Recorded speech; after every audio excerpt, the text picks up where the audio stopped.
Live from Detroit, Michigan, this is the Honestly Sis podcast, newsletter edition.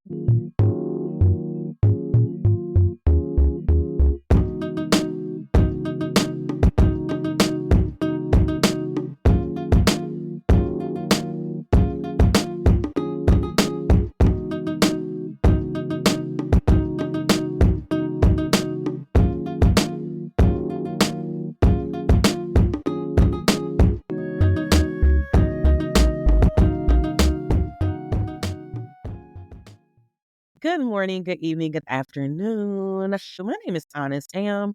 I am the host of the Honestly Sis podcast, a weekly podcast geared towards millennial or anybody who is just trying to get their shit together.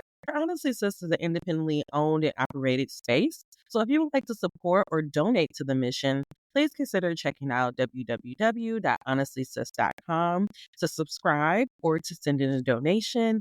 If you want to take it up a next level, consider finding us on Substack and join our publication for only $5. You can become a member and get exclusive content and short stories. If you are not able to help monetarily, please consider helping energetically by sharing this podcast to your favorite social media. Now that we got that out the way, let's get back to the show. All right, y'all. I am back. I want to first of all apologize for my absence. As you know, I'm working on my very first fantasy thriller called A Night at Vera's, and I just finished up my edit and I was able to submit it over to the editor. And if you know anything about writing, it just takes a lot. I've been reading Black women writing, and it just really kind of confirmed to me that like creating a book and putting a book out in the world is like the equivalent of pushing a child out in the world. It takes all your focus, all of your energy. And so even though I had some stuff scheduled and planned for you guys, just getting this manuscript prepared for the editor, it really took me just focusing and unfortunately not doing this podcast. So I want to apologize for that. I'm always going to be transparent with you guys. I'm really trying to find my creative groove, and my focus for this next year is really going to be about trying to be consistent creatively. So making sure that we always have this podcast for this space, for at least giving you guys a heads up that we are going on a break. So just know that I am still working and grooving, but I am going to get it underway. All right. Now, let's go ahead and get into this week's letter. This week's letter is entitled Cheat Code. And our quote comes from Drake Headlines. Started not to give a fuck and stop fearing the consequence.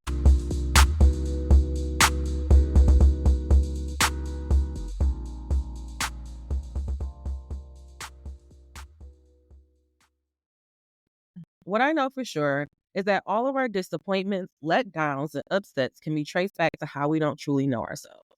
I'm not speaking in terms of what type of toothpaste you use or what type of clothes fit right on you. It's not about how other people react to you or the people you hang around.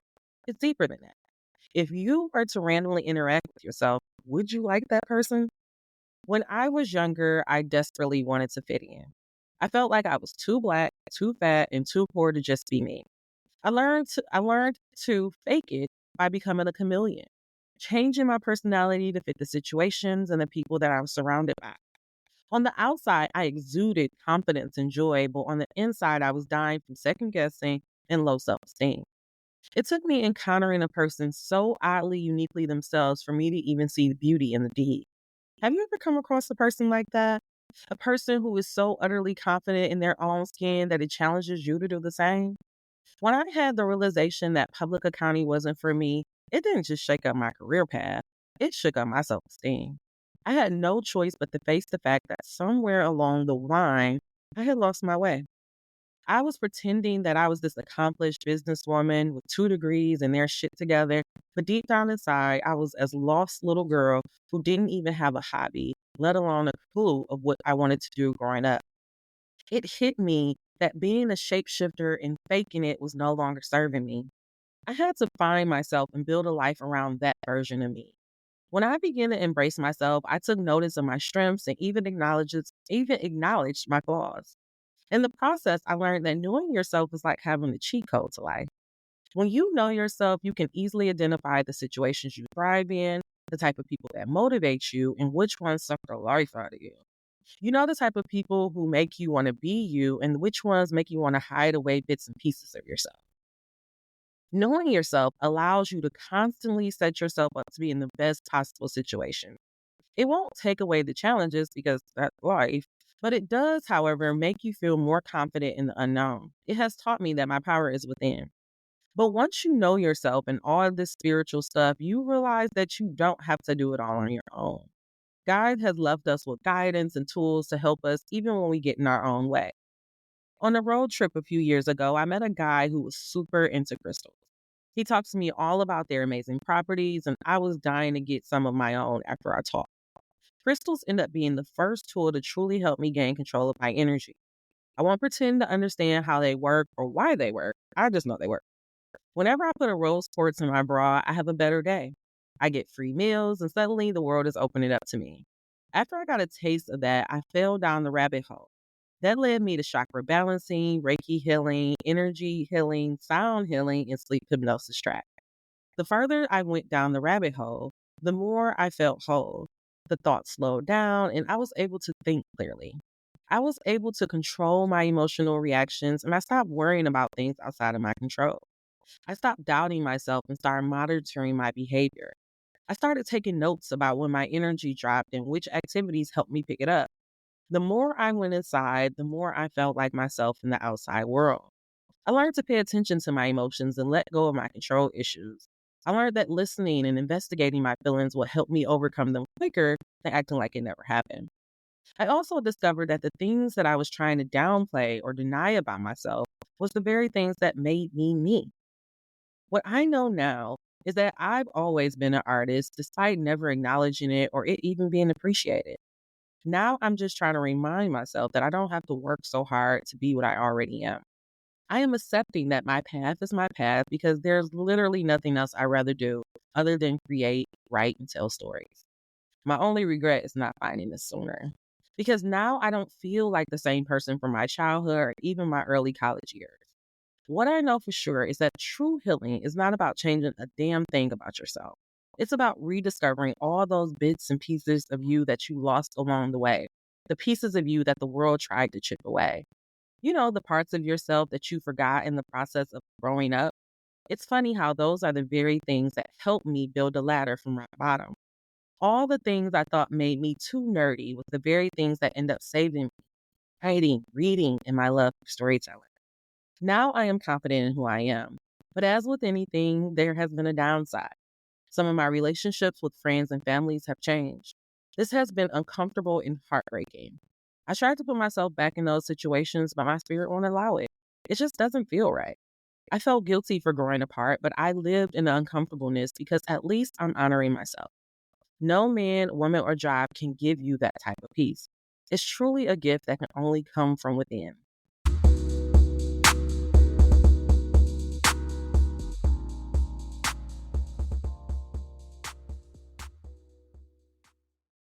All right. So, our newsletter this week was all about the beautiful power of knowing yourself because I truly believe that knowing yourself and understanding what you like and what you don't like, it truly is the cheat code to life. Today, for our deep dive, instead of going into chakra healing or our Reiki, if you are interested in that, please, again, send me an email at honestlysis@gmail.com. Or if you're listening to this on Substack or YouTube, you can go ahead and drop your question right on down in the comment section. I promise I will find it and follow up with you. But today, our deep dive is going to be on my new cheat code that I found.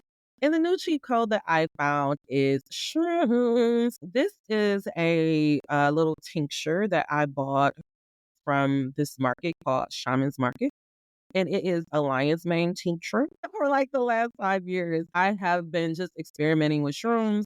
Of course, when I first started messing with shrooms, or I thought that it was going to be like this big trip. Like I thought it was going to be was it either 40-year-old version or This Is 40, whatever movie with Seth Rogen. But I thought that the first time that I took shrooms, that it was going to be like this super trippy experience. So The very first time I did shrooms, me and my ex did it together. I thought it was gonna be a trippy experience. What ended up happening is we was just crying all night. And then that night, I guess because I was still high on shrooms, I had a dream about a vision that actually was from the future. And so I woke up, oh my God, I did magic in my dream.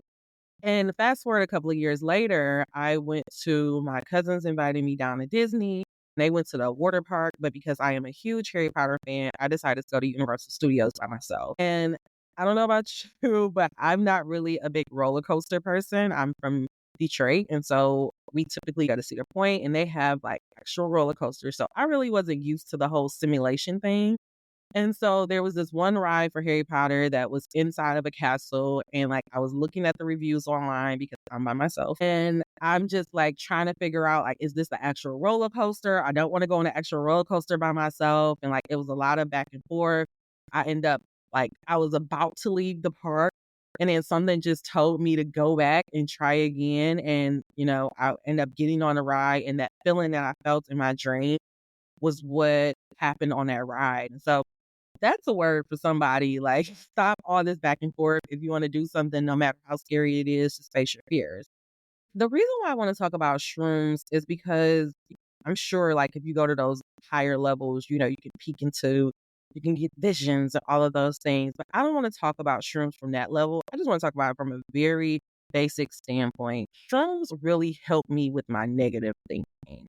They are so gentle. They are so amazing because they're so subtle. After that experience with my ex, I started doing microdosing. And so I was just, grinding up some shrooms, putting a little bit in my smoothies and just, kind of going about my day. That does help you a lot with if you struggle with depression, if you just struggle with, focusing or you get brain fog, doing those microdosing can really help you out. But for me, they really help me break negative thought patterns is because it'll just be something very subtle. You may be doing something all the time, or you may be very hard on yourself, and then you'll start microdosing shrooms, and then a little thought just be like, does that make sense to you? Like, yeah, that makes sense. Why am I being so mean to myself? When I started taking this lion's mane, and this is not even like actual mushrooms, but it's just like a little tincture.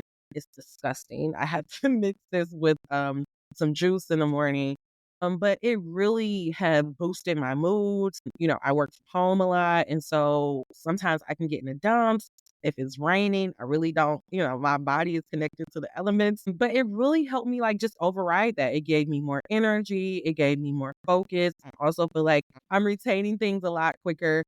I didn't think that I would have a shroom moment on this tincture, but I did. I was watching recently. I was watching the Martha Stewart doc. It's a Netflix documentary, and in there she was talking about being a mom, and she was just talking about how she thought being a mom would just come very naturally to her, and unfortunately, it did not come very naturally. And so she was not a very loving and nurturing mother. And she said, "How can I give my daughter all of this love if I never had it growing up?" And like, I just had like this big aha moment. And I found myself crying because I was just like, oh my God, I have been so mean to my parents. If you ever go look at, any article for Honestly Sis, I'm very transparent about my relationship with my parents. And watching that Martha Stewart doc, being on this damn lion's mane, it made me realize that I was so disappointed in my parents as an adult because I loved them so much as a child because I was so happy with how my childhood was that growing up as an adult, it was hurtful to learn that some of those things in my childhood wasn't necessarily good for me. That some of the things that my parents did towards me and to me wasn't necessarily helpful for my growth. But I had to watch that documentary and realize that, you know what? My parents didn't necessarily have all the skills and tools to be proper parents. They didn't have, the quote unquote best examples, but both of my parents, my father, he went out of his way to make sure that we had little vacations. My dad worked. One thing I know about my dad is that he's always going to work very hard for our family. But I noticed that even when my dad, was working 7 days a week, he always had a smile on his face. He always had good energy. He always makes sure that he went out and celebrated himself, whether if he was going to buy something different, buy himself a piece of jewelry or, or either go out with his friends. Like, he taught me that you work hard, but you play even harder. And another thing that he just taught me was just, just that softness from a parent. Sometimes I get so mad at my dad because I'm like, be more stronger, be aggressive. But honestly, now that I'm older, I'm just like, he loved my dad for that. Like, my dad was always the type of parent that he would like whoop you and then like, or like he'll be like, he'll hit your hand, like, I'm gonna whoop you. And then he'll whoop you, like hit your hand, and then be like, give me a hug. This hurt me more than it hurt you. And so it's like, you know, yeah, my parents may have not been as active as I wanted them to be, or they may have forced me to grow up, but I had to think about like, what's the tools, what's the examples they had. And then when it comes to my mom, I just recently wrote a letter for Honestly Sis, and I discovered that, we come from a long line of motherless mothers. Like my great grandma died when my grandma was like 13 years old. And so she grew up in her formative years with her mom. And then when she had her kids, she was working afternoons. And so that goes to show that she really, my mom really didn't have her mom like that. But one thing that my mom did when she had me and my brother is that she never worked. Mama did not play that shit. She was a very active parent. My mom went out of her way to always make sure that we had food on the table. She literally cooked homemade meals every single day, except for Friday and Saturday. Other than that, Sunday through Thursday, home cooked meals. And it wasn't just like we were eating chicken and meatloaf. No, my mom was ordering cookbooks and we were having shrimp scampi, or we'll go to a restaurant and she'd be like, oh my God, like I like this. And next thing I know, she's recreating it at home. We used to always, my mom made sure that we sat down and had family dinners together.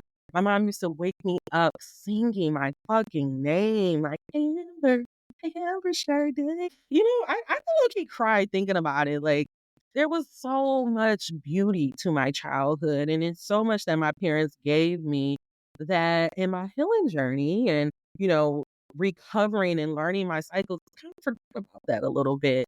And being on these shrooms and watching that Martha Stewart documentary, it was that subtle. I went from loving them, adoring them, feeling sad, betrayed because I did inner child therapy. I stopped talking to them for a couple of years. I wrote them letters about how I felt. And like now I'm all the way on the other side to where I realized they did the best that they could, you know? And it really was the shrooms that made me realize, like, why am I keep beating them up? Like, they really did the best that they could. They could have never healed me. They could have never, showed me love. They could have never put me up on a pedestal. And who would I have been then?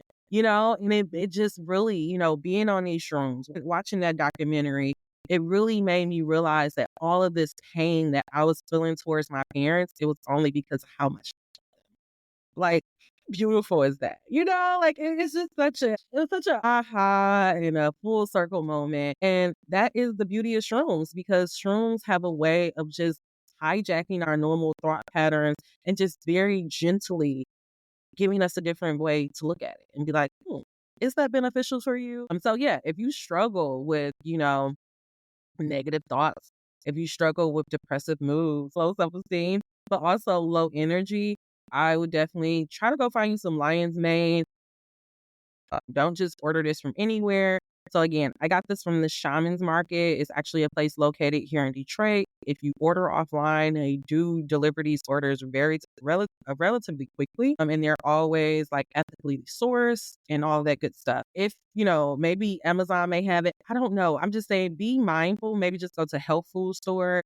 Just make sure that you're just not getting anything, because as I always do, I did go do some research, and because mushrooms are just such a growing market, and a lot of people are very excited about it. Just make sure you're getting yourself from a proper source. That's all.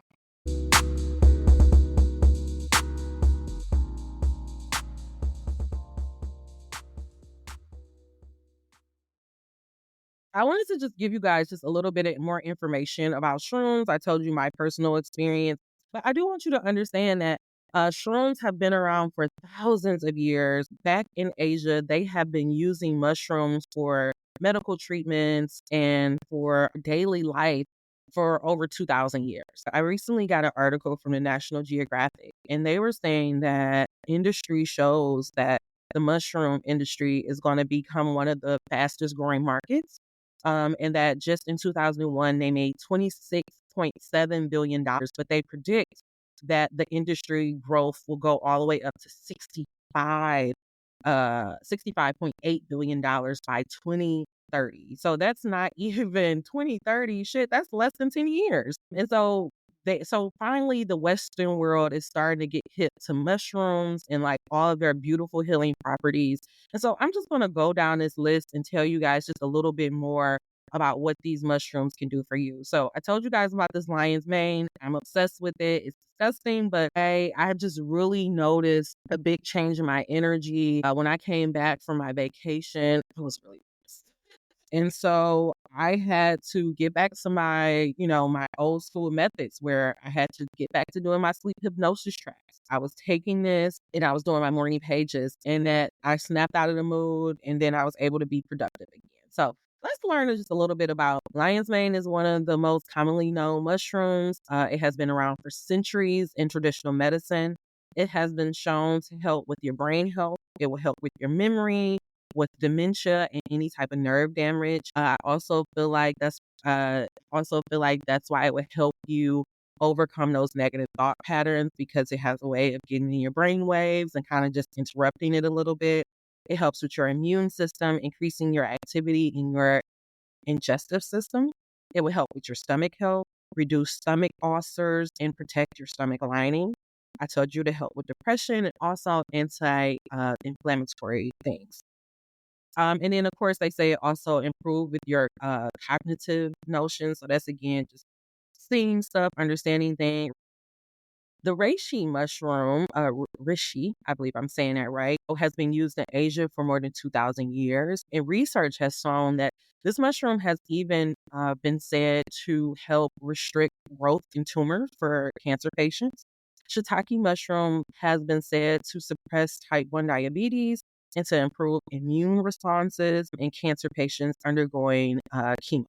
So if you know somebody that may be going through a chemotherapy, you may want to introduce them to some shiitake mushroom. Also, in that article, which I will make sure I link in our show notes, they were saying that they have even been looking at mushrooms to help with cancer treatments. Oh, I want to say it was either in Asia or in New Zealand. They have finally given doctors the green light to treat patients with shrooms as well. And so you would do like your regular chemo treatment, and then the doctor would put you on some type of shroom medicine to, keep to restrict your tumor, and then also to build up your immune system. The chakra is another very popular mushroom, and this dates back to the 12th century Europe.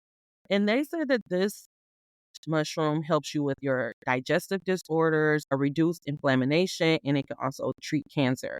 And so the article that I'm going to link down below is really talking about how a lot of doctors and scientists are really getting excited about using some of these mushroom abstracts into cancer treatments, because they have just been noticing in mice trials that they have really been suppressing the growth of cancer cells. Of course, in the article, they say do not just take mushrooms to try to treat cancer.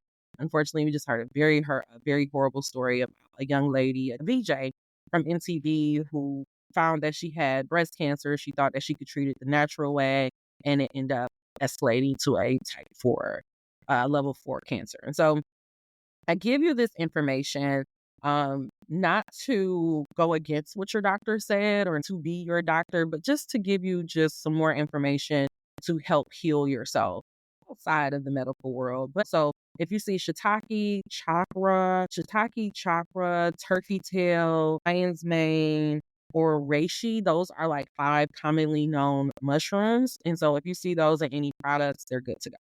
One thing that I do want to say is that people who are on diabetes medications or any type of blood thinners, please make sure you consult with a doctor first, before you start taking these any of these mushrooms, because they did say that they could have a negative effect. And so just make sure you talk to your doctor if you have diabetes or are you on any type of blood thinner, to make sure that these mushrooms will be a good additive to your diet. But for everybody else, if you do not have that problem, if you struggle with depression, digestive issues, memory loss, stomach pain, you want to boost up your immune system, go get you some mushrooms, and you can get them from Shaman's Market or any type of health or food store that you love and trust. Remember, it can help you in a plethora of ways, but it can also help you mentally. It can also help you overcome some of those mental blocks that you have so that you can get on the other side of healing, like me. All right. That is it for our deep dive. Woo! I was like a scientist for a minute. I'm giving it. All right. Okay. So I'm going to go ahead and wrap up this week's episode. This week's episode is all about the beauty of knowing yourself, because it is truly the cheat code to life.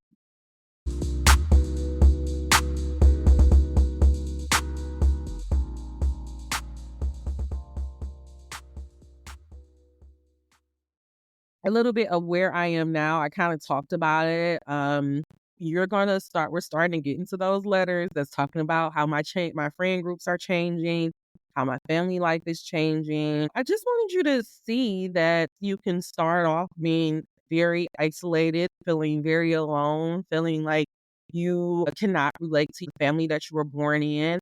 You can go through that healing process. I think that's the whole cycle to life. I truly believe that the purpose of life is for us to overcome cycles and to learn lessons. And I believe that the purpose of me having that moment and having those couple of years where I really wasn't fucking with my family was for me to recognize our generational wound so that I can overcome it and not have to repeat it with my child again. And the only reason why I got put on me is because my mom haven't did it and her mom didn't do it. And so it was kind of put on my lap for me to heal it, to look at it, and to overcome it. Nonetheless, the key to this week episode is to remember that knowing yourself is truly the cheat code to life. And you don't have to do all this work on your own. God gave us these tools, crystals, of Reiki, of energy healing, of shrooms to help heal ourselves and to become one with ourselves. And so if you want to use any of these tools to help you on your journey, there is nothing wrong with it. It actually can do nothing but enhance it and make it more easier for you on your way. The whole purpose and the key of knowing yourself in the spiritual journey is to develop go-to tools and strategies to help you through unprecedented times. And so, as you know, us here in the United States, we just went through an election. For some of us, it did not go. The people of my color, Black women that looks like me, it didn't go in our favor. But I truly believe that everything happens for a reason. And so I think that this is the time for all of us to just step up and to become the leaders that we can know we can be. And so my way of stepping up and becoming that change that I want to see is by sharing these stories, by sharing these tools that help me, so that hopefully as you go throughout your journey, you may remember, oh yeah, I remember that girl said that thing on that podcast, and you will know that you're not alone and you will be able to get through it just a little bit more quicker. All right, y'all. That is all I have for you this week. Until we meet again, dream those dreams. Never let the internet rush you, and never, ever let someone tell you what you cannot do. Guys, if you want to continue to stay in contact with me, go find me on YouTube. I'm really about to be putting a lot of energy into YouTube because I desperately, Angel number 3737, I want to get my YouTube channel monetized. And you're into TV shows or you really like tarot or any of that good stuff, make sure you're going to find me on YouTube at Honestly Sis. And remember, you can find me YouTube by checking out at www.honestlysis.com. My threads is at Honestly Am, and my blue sky is Honest Am. And so if you want to stay in contact with me, check me out on those spaces. If not, I will see you again next week. We're going to get into an activation episode, which will be very exciting. Honestly, Sis is an independently owned and operated space. So if you want to support this space, please consider becoming a member at www.substack.com honestlysis.com for just $5 a day. You can become a member and get access to exclusive content as well as short stories and other musings. Or if you can't commit to a month, you can go ahead and leave a tip over at honestlysis.com. Go ahead, stroll all the way down on our homepage. We have a nice little donation box there. And if you can't support financially, you can always support energetically by sharing this podcast to your favorite social media timeline. Remember, as much as I love to get on here and talk my shit, the true connection happens when we are able to connect. So show me some love and spread that love. Until we meet again, take care of yourself, be kind to yourself, and maybe be kind to someone else. Thank you so much for making my dreams come true. Now get out there and work on your